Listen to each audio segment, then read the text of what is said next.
సాయికృష్ణ తంతం అప్పుడు నేను చెప్పా.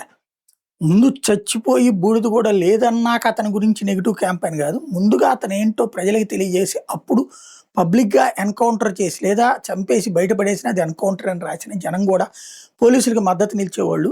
బట్ మనిషి అదృశ్యమైపోయాడని ఆళ్ళమ్మ గోల గోల చేసి, కోర్టులకెళ్ళి హేబియస్ కార్పస్ పిటిషన్‌లేసి, ఆ తర్వాత కోర్టుకి గూడా త్వరలో తీసుకొస్తామని చెప్పి, ఆ పైన చచ్చిపోయాడని చెప్తున్నటువంటి వైనం ఏదైతే ఉందో అదే కీలకమైంది.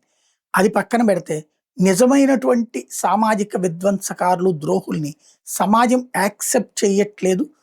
అలాంటి ఎన్‌కౌంటర్‌లని హర్షిస్తోంది. ఢిల్లీలో కూడా కాల్పులతో అయితే చంపేయట్లేదు. వాడి జీవితకాలం అంగవికలుడుగా ఉండేలా చేస్తున్నారు. యోగి ఆదిత్యనాథ్ గాని ఇట్లాంటి వాళ్ళు మేజర్ ఇష్యూస్‌లో.